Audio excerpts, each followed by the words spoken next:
irmãs e meus irmãos, mais uma live aqui com a Alessandra Viegas, euzinha, tá bom? E hoje a gente vai falar do primeiro livro de Samuel, capítulo 2, tá bom? E no final aí eu cumprimento todo mundo com bom dia. Então, a primeira dica para você, nos arraiais, né, em que a gente trabalha com Bíblia, geralmente as pessoas falam assim: 1 Samuel, 2 Samuel, 1 Reis, 2 Reis, 1 Crônicas, 2 Crônicas. Não é primeira, é primeiro. Não é segunda, é segundo. Porque é livro, tá? Ah, e por que se fala isso? Primeira, segunda? Pela influência das cartas, das epístolas do Novo Testamento. Porque aí lá sim, por causa do apóstolo Paulo, você tem 1 Coríntios, 2 Coríntios, 1 Tessalonicenses, 2 Tessalonicenses, tá? Por causa do Pedro, você tem 1 Pedro, 2 Pedro. Por causa do João, você tem 1 João, 2 João, 3 João, tá? Então, pela influência do que no Novo Testamento são cartas ou epístola. Epístola é a mesma coisa que carta, tá? Então, por causa da influência de lá, quando a gente fala os livros do Antigo Testamento, a gente fala primeira também, tá? Mas não é primeira em relação ao Antigo Testamento. É primeiro, e não é segunda, é segundo. Então, eu às vezes escorrego também. Então, o que eu faço para não escorregar? Eu falo a palavra livro. Então, se você for pregar, dar uma aula, né? Então, você vai dizer assim: gente, vamos abrir no primeiro livro de Samuel, tá? No segundo livro das Crônicas, no primeiro livro dos Reis. E aí você não escorregou e falou certinho, tá?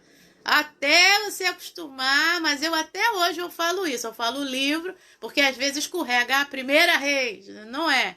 1 Reis, 2 Reis, 1 Crônicas, 2 Crônicas, 1 Samuel, 2 Samuel, tá bom? Segunda-feira, 8 horas da manhã, né?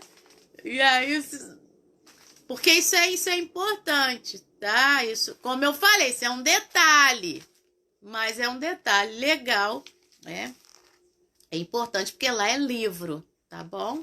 Muito bem. Então, primeiro livro do Samuel, alguns até dizem assim, primeiro livro do profeta Samuel. Aí quem... mas Samuel é profeta? Era também, profeta, juiz, tá? Então, é importante, tá bom? Vamos lá. Mas primeiro livro de Samuel já tá bom, que é como vem na Bíblia, né? Primeiro livro de Samuel, tá bom? Bom, então, o capítulo 2 do primeiro Samuel, a gente tem uma oração em forma de cântico, em forma de salmo, tá? É uma poesia. Como eu tenho feito, você vai perceber claramente que mudou o gênero literário. Presta atenção aqui, ó. Isso aqui é narrativa. Tá vendo? A narrativa aqui, ó, tá indo até o final da linha, tá? E aqui a gente já tem, ó, poesia. Ó, o capítulo 2 aqui, versículo 1 até o versículo 10, poesia. Olha como é que mudou para narrativa agora, tá bom? Então, o 1 Samuel capítulo 2, verso 1 ao verso 10, que é o que a gente vai ler hoje, tá? É um cântico, é uma oração em forma de cântico, é uma oração em forma de salmo. E você vai perceber isso nitidamente, porque a gente vem trabalhando muitos salmos. Então você vai ver que há temas que são, nem preciso dizer, vai lá no salmo tal que você vai ver isso, vai lá, não precisa. Porque você mesmo que já vem me acompanhando aqui, você vai ver que muitas expressões aqui são expressões que fazem eco aos salmos. Aí, o que eu posso te dizer? Ou que isso aqui, essa oração de Ana, né, em forma de salmo, influenciou os salmos lá do Davi, ou o contrário.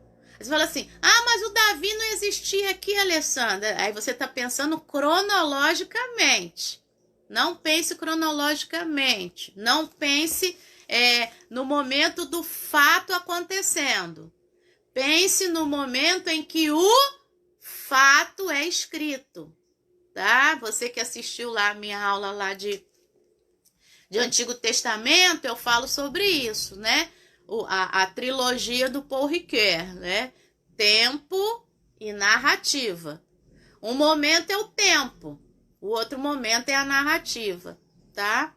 Então, como a maioria dos textos do Antigo Testamento é escrita, tá? Como memória, como lembrança, para não se perder a cultura do povo, a história de Ana, de Samuel, está sendo escrita muito depois desse fato ter acontecido, tá?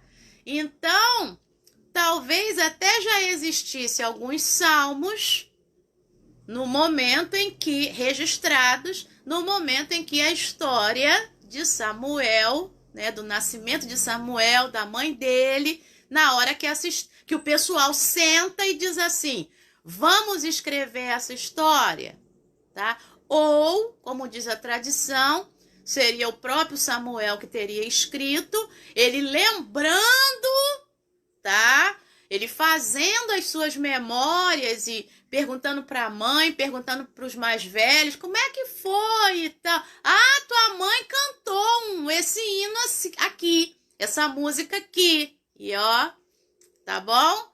Então, para de pensar em relação à Bíblia, principalmente em relação ao Antigo Testamento, para de pensar cronologicamente, tá? Você tem que pensar isso, o momento em que esse fato foi escrito, e é essa proposta linda de vamos escrever para nossa fé, nossa cultura, nossa história não se perder. Por que isso é lindo e isso é importante de falar? Porque o brasileiro, não, né? O que se fala do brasileiro? Brasileiro perde a memória, né? Brasileiro não registra a sua memória. Então, é importante registrar, né? É importante conservar o bem público, né? É importante a tradição, aquela coisa de que não canta mais hino nacional em colégio. A gente estudava o selo nacional, todo mundo sabia isso. Bandeira, tudo que significava cada estrela, tal, verde, amarelo, azul e branco. Né?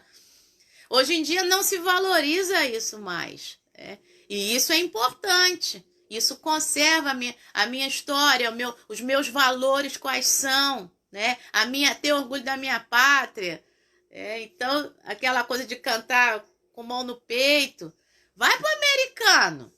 Você chega nos Estados Unidos, se parar para tocar o hino dos Estados Unidos, em algum momento, para todo mundo. Uma vez eu vi um filme, eu tô falando isso, né? Talvez a gente precise também se lembrar disso, que isso também faz parte do cristianismo. Eu honrar as autoridades, eu honrar o meu lugar. O Antigo Testamento mostra isso pra gente. Eu honrar os meus valores. Então, deixa eu falar só isso rapidinho. Então, você vai para os Estados Unidos, eu vi um vídeo, eram brasileiros, né? Aí não sei onde eles estão, aí eles estão passeando, tal, de repente começa um hino dos Estados Unidos e eles continuam andando na boa, tal, e eles percebem que para todo mundo. E ó, mão no peito alguns, outros param, né? E tal. E aí eles ficam sem graças e tem que parar, né? Aí eles param também. E aí começa a tocar o hino, toca o hino dos Estados Unidos todinho. Depois que acaba, né? Ninguém bate palma, porque não é para bater palma, né? Que aquilo ali é respeito, é o seu patrimônio, né? É a sua história. E aí quando acaba o hino, aí sim. Até os vendedores das lojas, é um lugar comercial. Aí quando acaba, aí tá, todo mundo vai, sabe? Então, isso é valioso, isso é importante, isso faz parte. E aí essa reverência que a gente tem com a nossa história, né, com os nossos valores, com o nosso patrimônio, isso influencia muito na reverência que a gente tem em relação a Deus, tá? A reverência que a gente tem em relação a Deus. Eu vou até parar de falar, porque agora já está me vindo o exemplo da Coreia do Sul, né, que cresceu esplendorosamente, é a palavra que está me vindo, porque quando eles começaram a se converter, né, das religiões orientais, que são extremamente reverentes, essa reverência reverteu, né, foi para Deus. E aí a igreja cresceu, né, vertiginosamente, o negócio ficou enorme, tá? Mas vamos voltar para Ana aqui. E aí a gente vai ter, então, a história de uma mulher que vai cantar depois de algo maravilhoso que aconteceu com ela. Mas é importante perceber que o narrador vai deixar claro que em tudo Deus está por trás. E aí no cântico de Ana, ou nessa oração cantada de Ana, nesse salmo de Ana, ela vai mostrar isso também, tá? Por isso que eu estou falando que é bonito pensar no momento da escrita. O narrador deixou claro que foi Deus que fez tudo, tá?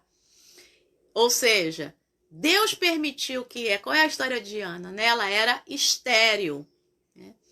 E essa coisa da mulher estéril, claro que isso é um eco, né? É um eco de quem? De Sara, que era estéril. De Rebeca. O Isaac levou 20 anos orando pela Rebeca para ela ter filho, porque ela era estéril. E depois a Raquel. O Jacó tinha 4 mulheres, né? 2 esposas e 2 concubinas. Só que ele amava a Raquel, e a Raquel é estéril. Então, essas 3 matriarcas, isso vem para a história de Ana, tá? Ana também era estéril. E no caso da Ana, né, faz um eco lá com a história de Sara, porque a Agar tem filho, Sara não tem. E a Raquel, a Lia, a irmã, tem filho, as concubinas têm filho, e a Raquel não tem, né? Então, isso são ecos para mostrar que quem fecha o útero é Deus e quem abre o útero é Deus, né? Na Bíblia a gente fala madre, né? Só que madre é o útero, né? Então, o que vai acontecer? A gente vai falar de 1 Samuel capítulo 2, verso 1 ao verso 10, mas é necessário vir ao capítulo 1 rapidinho para poder fazer contexto desse texto aí, né? Desse cântico aí. Então, no capítulo 1, já no versículo 2, diz que tinha um homem, que é o marido, chamado Eucana, tinha 2 mulheres, uma é Ana e a outra é Penina, e aí Penina tinha filhos, Ana não tinha. Possivelmente, o fato desse homem ter 2 mulheres, ele amava a Ana, possivelmente Ana é a primeira mulher, é a primeira esposa, mas como não tem filhos, aí ele vai e tem uma segunda esposa para que essa dê filhos para suscitar descendência, tá?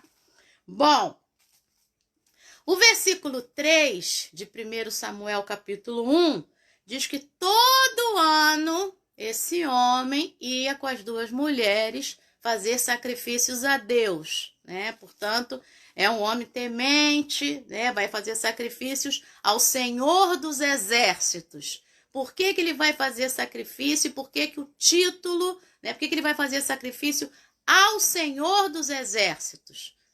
Porque a gente está em contexto guerreiro. O primeiro livro do Samuel é o livro que vai apresentar a saída do tempo dos juízes e a entrada na monarquia. E aí o tempo dos juízes, lá no Josué, a gente já, lá no, né, quando o pessoal começa a conquistar a terra prometida, é em cima de contexto guerreiro. E aí, livro de Juízes, contexto guerreiro. Os livros de Samuel, contexto guerreiro também, tá? Por isso que essa expressão, esse atributo Senhor dos Exércitos vai aparecer pra caramba nessa parte da Bíblia, tá? Bom, e aí lá tinha um sacerdote chamado Eli, que tinha 2 filhos. Um era Hofni e o outro era Finéias, tá? Ou Ofni, porque em português a gente não fala esse H, né? E lá tinha o sacerdote com os seus filhos. Esses filhos não eram bem vistos, não levavam o sacerdócio a sério. Eli, por sua vez, não chamava a atenção desses filhos, portanto, era um sacerdote com problemas seríssimos ali, tá? Em relação aos valores, à tradição, tá? Ele não chamava a atenção desses filhos.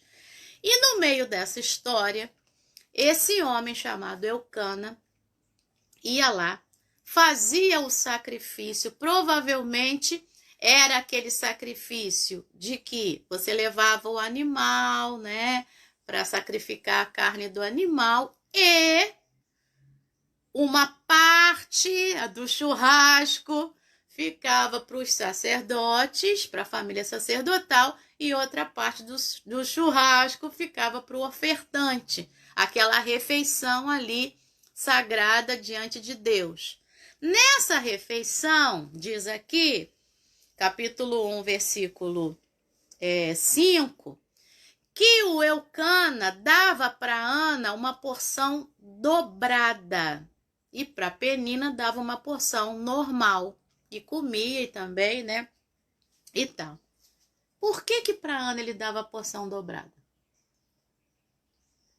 Aqui diz, capítulo 1, versículo 5, que para Ana ele dava uma porção dobrada porque ele a amava.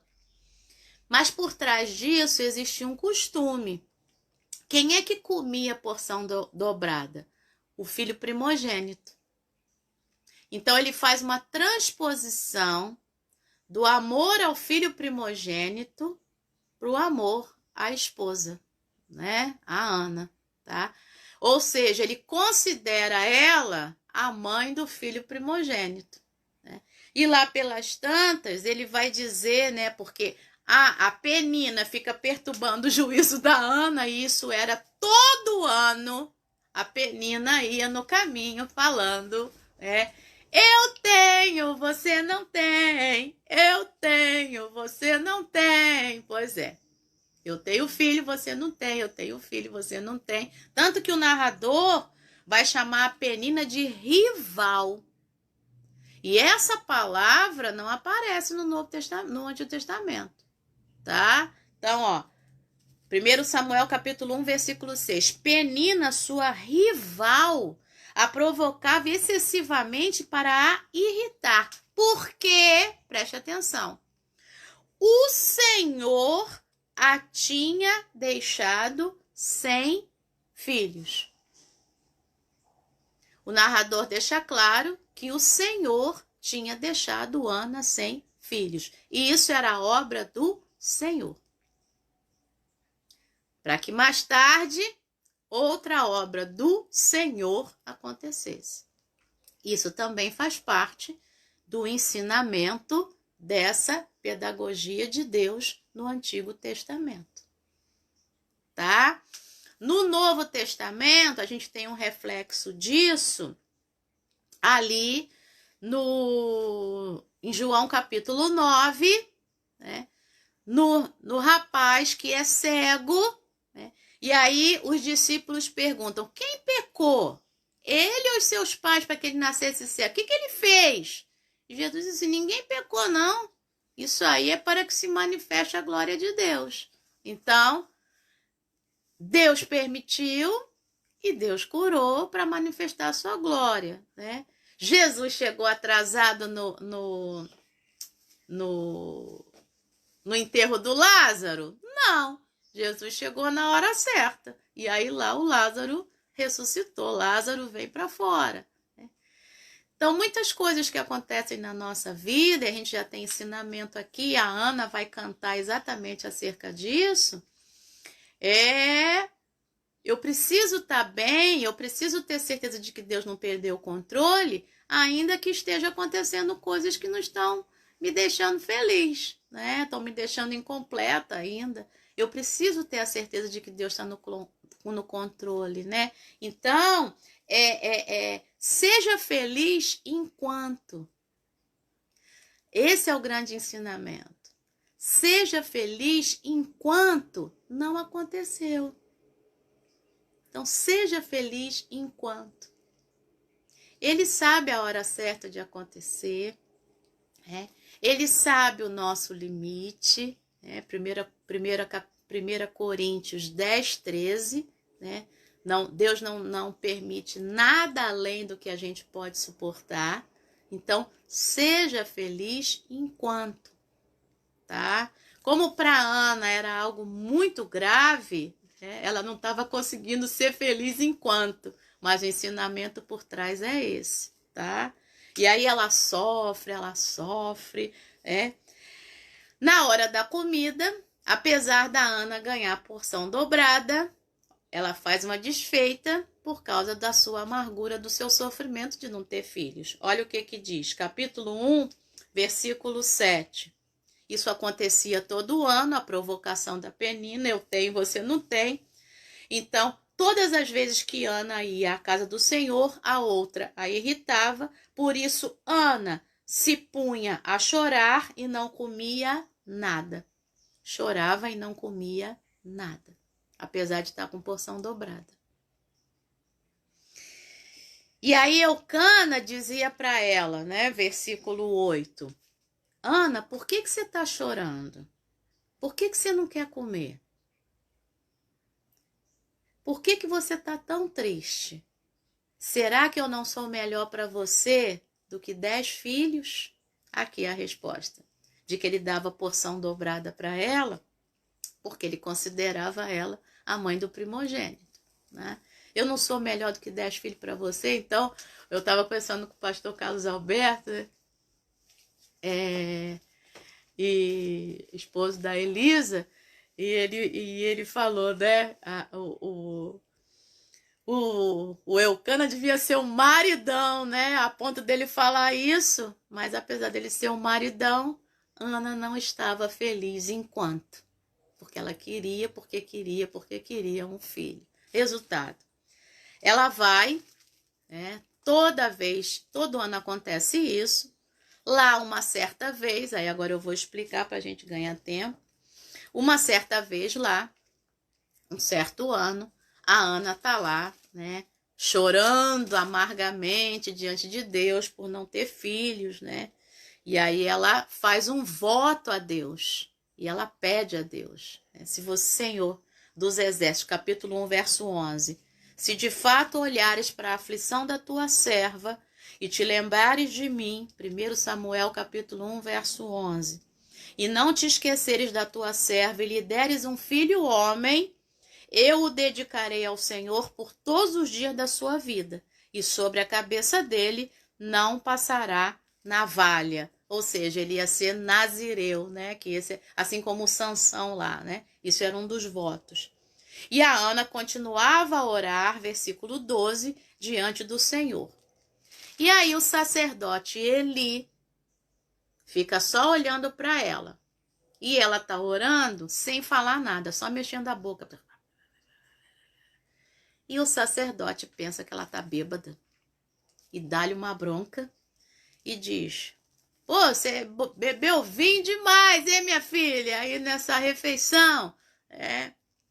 E ela diz assim: não, meu senhor, não. Sacerdote Eli, não é nada disso. Eu sou uma mulher, capítulo 1, verso 15. Eu sou uma mulher angustiada de espírito. Olha só, porque não tinha filhos. Eu não bebi vinho nem bebida forte. Eu estava derramando minha alma diante do Senhor. Não pense isso da tua serva. Eu estava orando assim, porque é grande a minha ansiedade e a minha aflição. O Eli vai dizer para ela o seguinte: minha filha, vá em paz e que o Deus de Israel lhe conceda o que você pediu. Capítulo 1 do 1 Samuel, versículo 17. Eu falei para vocês que o Eli não era lá um sacerdote muito, não cumpria muito bem as regras, né? E se você tiver tempo hoje, tá? Você leia o restante do capítulo 1 e depois o capítulo 2, que vai falar que o Eli estava pisando na bola pra caramba. Mas o Eli foi usado por Deus e ela acreditou naquela palavra, né? Muitas vezes a gente julga a pessoa, né? E Deus usa a pessoa que a gente está julgando. Então não julgue ninguém, né? Não julgue ninguém, porque Deus abre a boca de quem Ele quer, Deus usa os braços de quem Ele quer, né? Deus usa as ações de quem Ele quer, a despeito de quem seja essa pessoa, de acordo com o nosso julgamento, né? E aí, o Eli vai falar, né? Ele era cheio de falhas, mas Deus o usou. E o que aconteceu no final no final desse contexto aí, capítulo 1, versículo 18, no finalzinho, diz que a Ana segue o caminho, come, porque ela acredita na palavra, ela come alguma coisa e o semblante dela já não era triste.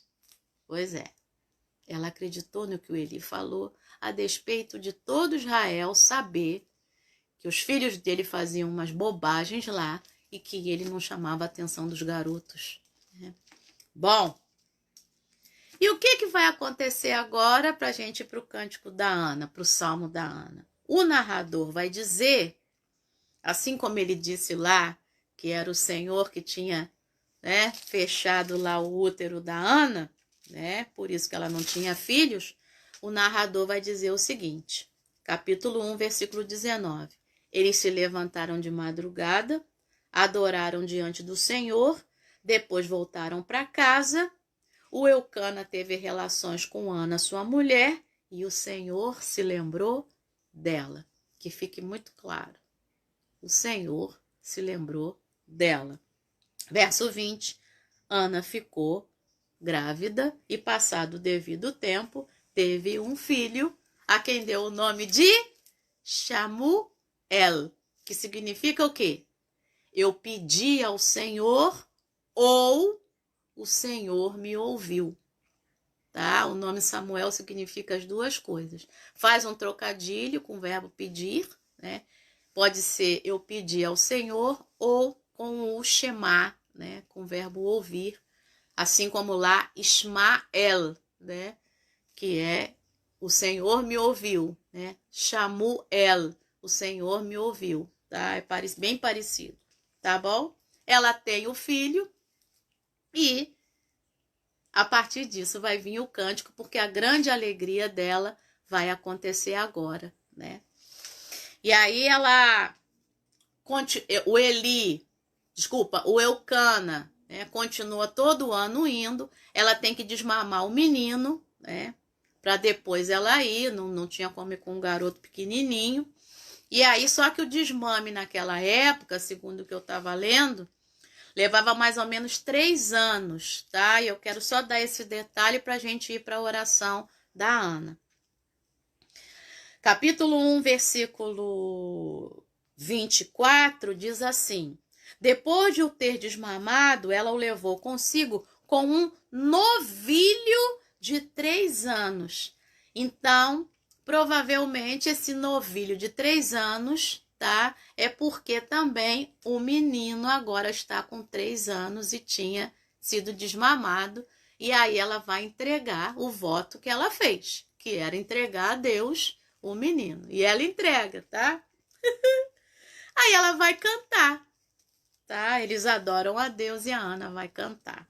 Isso tem cena dos próximos capítulos, tá? Mas eu já quero adiantar que no capítulo 2, no versículo 20, tá? Eles continuam indo todo ano e o Eli o sacerdote lá, que eu falei que não fazia as coisas, né, exatamente como deveria fazer, ele vai dizer o seguinte para o Eucana e para Ana, que o Senhor dê a você filhos desta mulher em lugar do filho que ela devolveu ao Senhor, né? Porque aí o garoto agora passa a morar lá no templo, com Eli, tá? Voltaram para casa, versículo 21 do capítulo 2. Assim, o Senhor abençoou Ana e ela engravidava, ou seja, montão de filho. Teve mais 3 filhos e 2 filhas, e o Samuel crescia diante do Senhor. Presta atenção numa coisa. Você está pedindo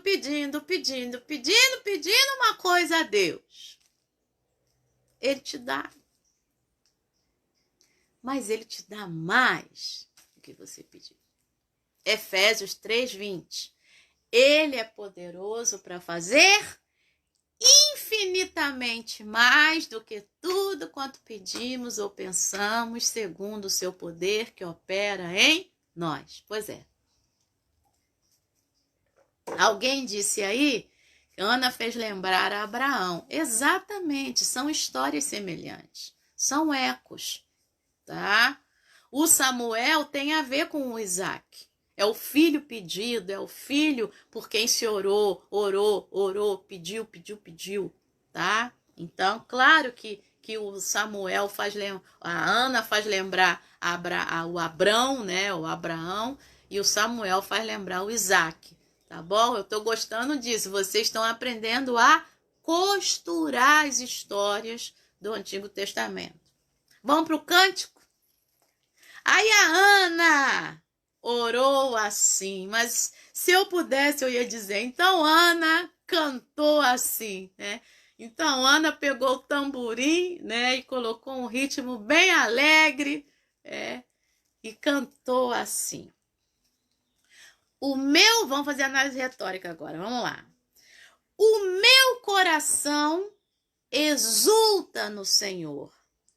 A minha força está exaltada no Senhor. Então, meu coração exulta, meu coração, minha força exulta, está exaltada no Senhor, tá? Já começou assim o versículo 1 do capítulo 2 do 1 Samuel. A minha boca, ainda o verso 1, se ri dos meus inimigos, porque me alegro na tua salvação. Por que eu tive que explicar todo o contexto? Para que a gente entendesse esse cântico, tá? Então, por que a força dela está exaltada no Senhor? Quem é que tirou a força, né? E deu a força? O Senhor. Quem é que não permitia que ela engravidasse até um certo momento, né? E ela, estéril. O Senhor. E quem é que deu o filho? O Senhor.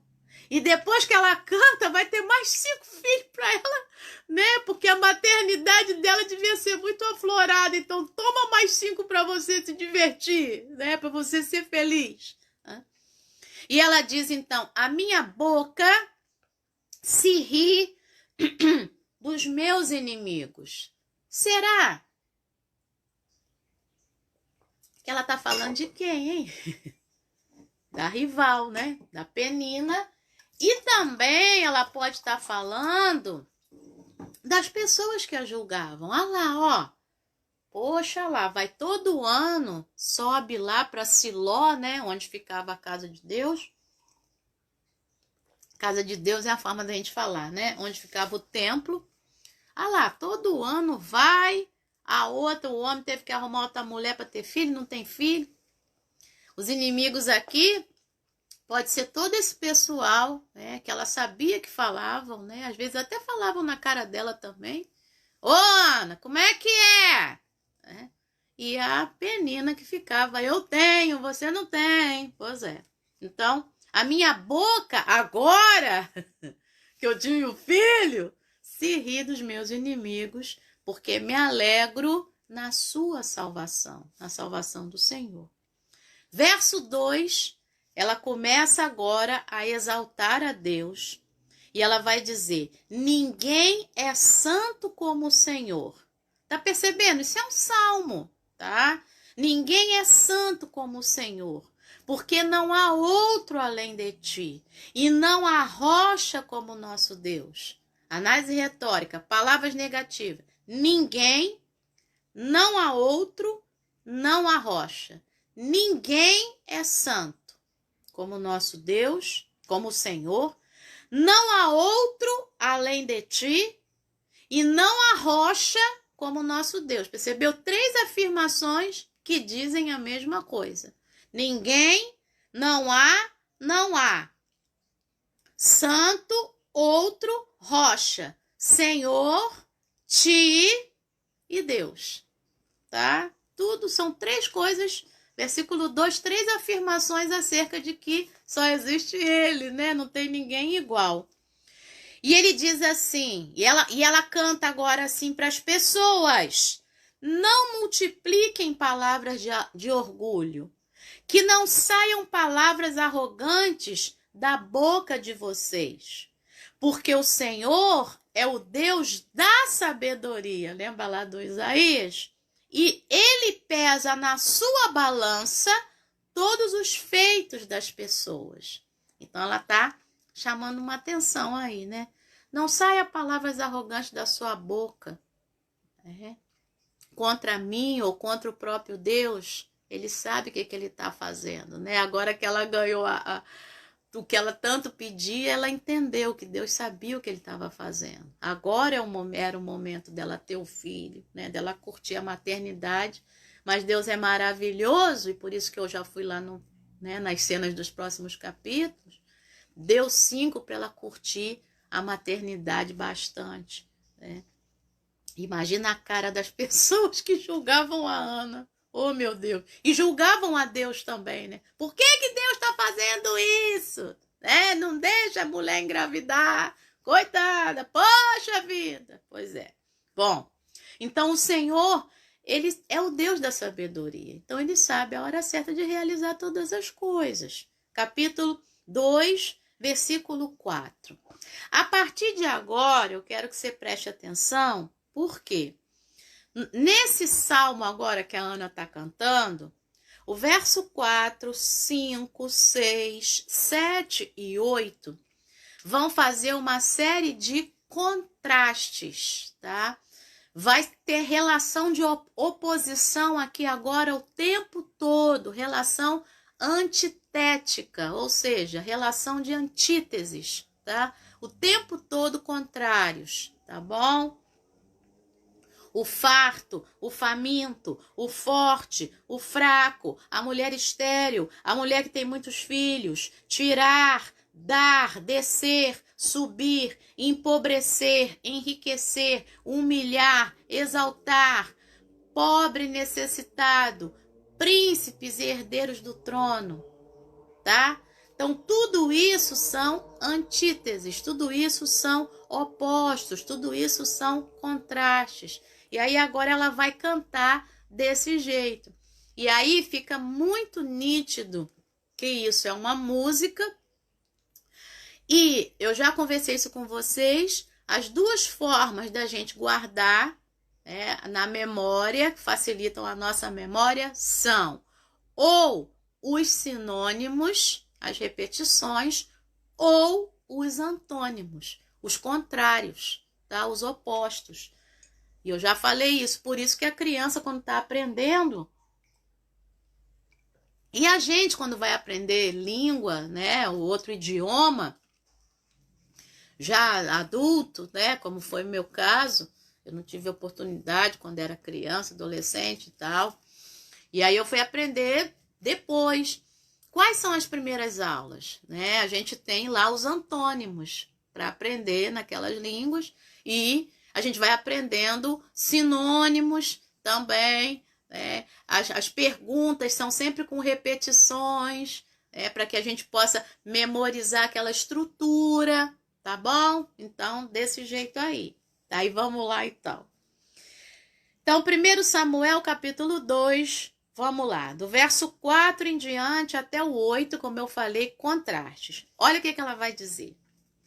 O arco dos fortes é quebrado, porém os fracos são revestidos de força.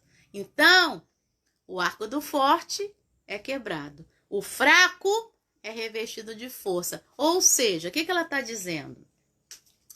Aquele que se acha, né, vai ser quebrado. E aquele que em tudo depende, né, aquele que não se acha, né, esse aí vai ser revestido de força.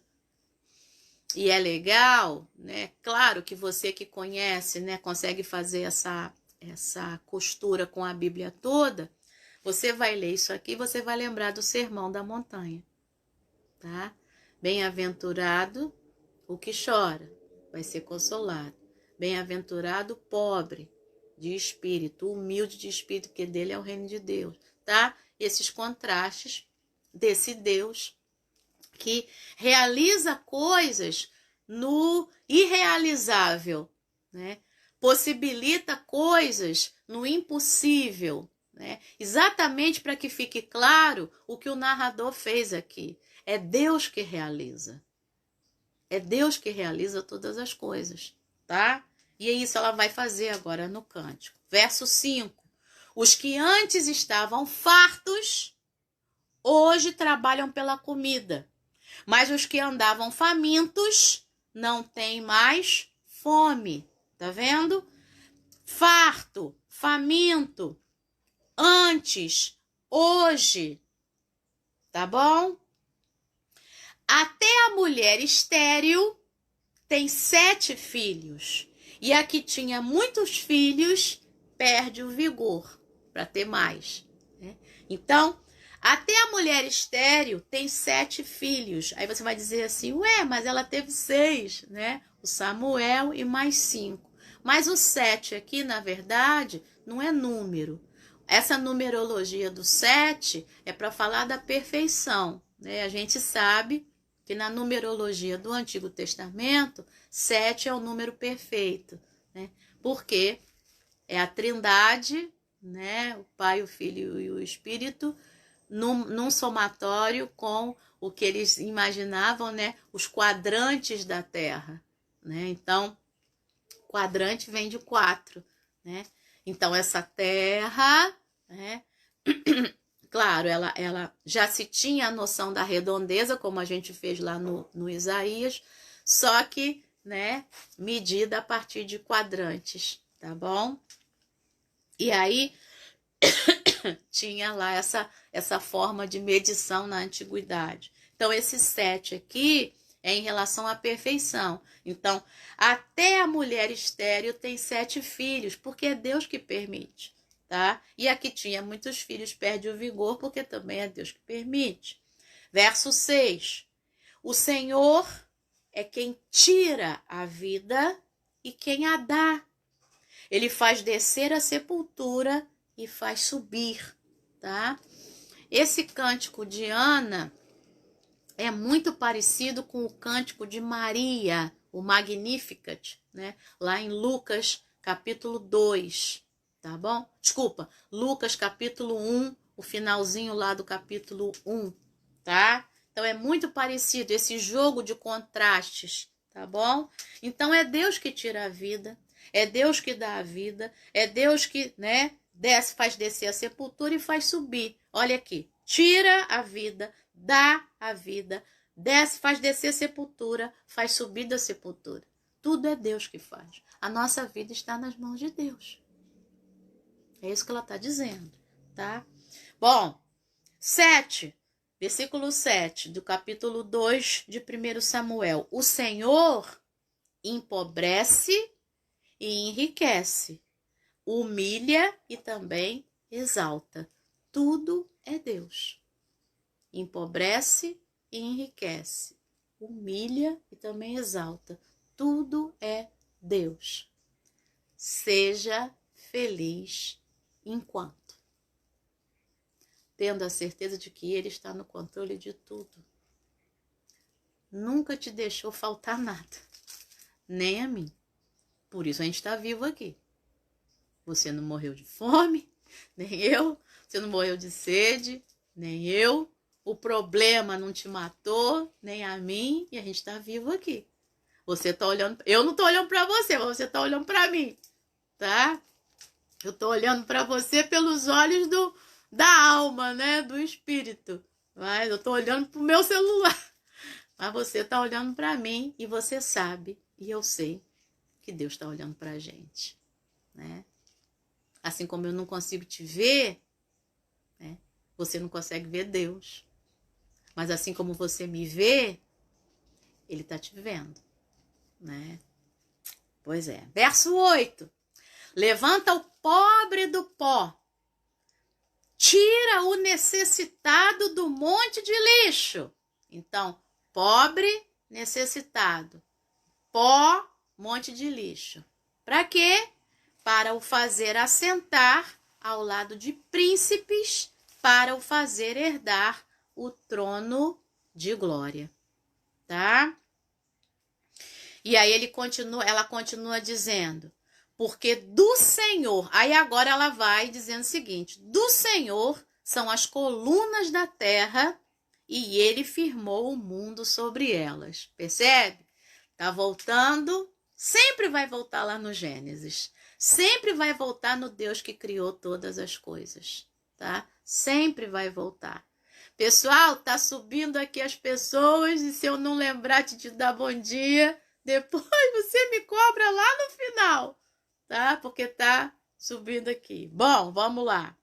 Vamos fechar. Verso 9 e verso 10.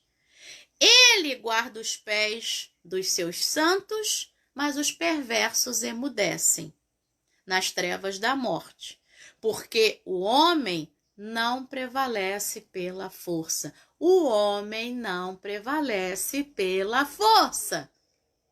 Quem dá força é Deus.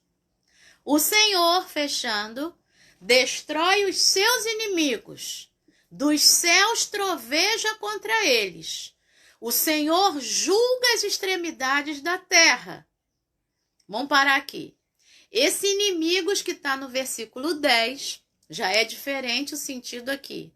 Aqui é inimigo no sentido de diante de um tribunal, tá bom? Então, o Senhor destrói os seus inimigos e dos céus troveja contra eles. O Senhor julga as extremidades da terra. Esse Senhor que é juiz, mas que também é criador. Então, sempre vai voltar no Criador, no que fez todas as coisas.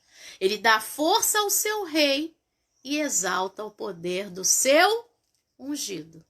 É o Senhor que dá força ao rei e que exalta o poder do seu ungido. Aí eu te pergunto, você que está assistindo a live desde o início.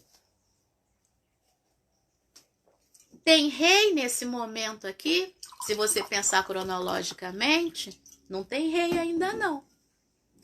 Porque é o Samuel, que agora é um menino de 3 anos, que quando ficar mais velho, vai ungir o primeiro rei de Israel. Então, o que esse rei e esse ungido estão fazendo aqui? Só a única resposta é o que eu falei, o livro, a trilogia do Paul Ricoeur. Tempo e narrativa. A narrativa é bem posterior ao tempo, porque nesse tempo em que esse texto está sendo escrito, já havia rei. Tá? Então, ele dá força ao rei e exalta o poder do seu ungido. Deus dá força a você. É Deus que te exalta, é Deus que realiza todas as coisas. Então, fica a palavrinha. Seja, para mim e para você, sejamos felizes enquanto. Porque Ele está no controle. Tá bom? Bom, passaram algumas pessoas aqui, que eu me lembro, vamos lá. Foi Cleide, Rosângela Marins, meu Deus, Ailton de Amelinha, lá de Anilópolis. Aí agora, a Simone Filipes, a Mileide, Luísa, Gabriela também passou aqui em cima que eu vi, tá? Quando vai passando aqui, tá? Então, bom dia aí para as que eu falei. Se eu esqueci de alguém, me perdoe, porque foi passando. Vamos lá. Patrícia Nascimento passou também. Me esqueci, gente. Passou aqui em cima. Antônio, bom dia. Vamos lá. Passou alguém que falou o nome do Antônio e eu esqueci. Irmã Jurema, bom dia. Raquel, bom dia. Clércia. Eliane Lidório, bom dia. Luzia Sobral, acho que Luzia Assis também passou, tá? Josilene, bom dia. Fernanda Paixão, bom dia. Vamos lá.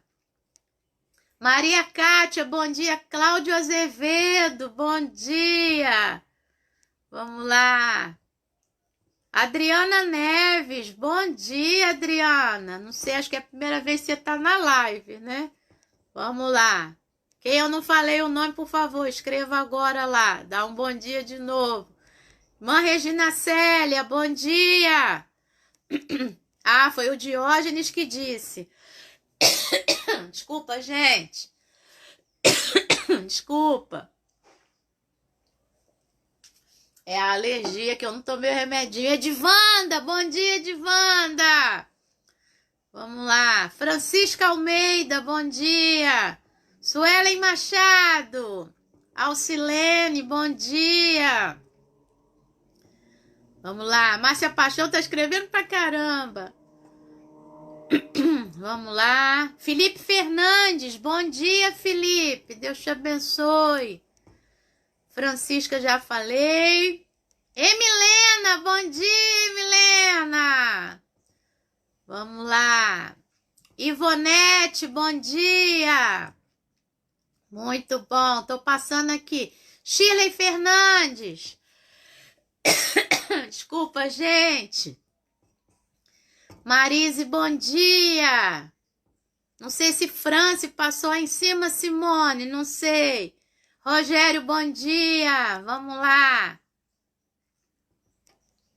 Alienai, Felipe Soares, Fernanda Costa, oh, coisa boa. Rosângela Marins, acho que eu falei. Bom dia.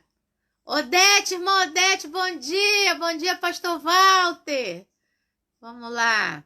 É isso aí. Terminou aqui, passou a Alienai e a Luzia Sobral. Muito bom. França está trabalhando. Muito bem. Pessoal, então nessa manhã, a palavra que está me batendo muito aqui no meu coração é: seja feliz enquanto. Tá bom? E aí, enquanto não acontece aquilo que você tanto tem pedido, seja feliz. Vai que acontece uma coisa melhor do que o que você está pedindo, aí vai ser felicidade pura, igual a Ana. Ela pediu um filho. Deus deu a ela. Esse um, Deus deu a ela mais 3 filhos e 2 filhas. Aí ela pôde fazer lacinho, né? Tudo que a gente faz. E menininha, né? Fez tudinho pra ela. Pois é. Então, tia Alessandra, não deu filho. E aí? Seja feliz enquanto. Vai ver que nem vai acontecer mais, porque não dá mais. Eu tô igual a Sara, né? Não dá mais, não. No possível, não dá. Mas aí a gente vai sendo feliz, porque Deus vai dando outras coisas boas pra gente. E me deu um montão de filho. Filho espiritual tem um monte, aluno tem um monte. E a minha maternidade vai sendo exercida desse jeito. Glória a Deus por isso. Tá bom? Beijo no teu coração. Segundou, excelente semana para você. Quarta-feira a gente se vê, se Deus quiser. Beijo no coração.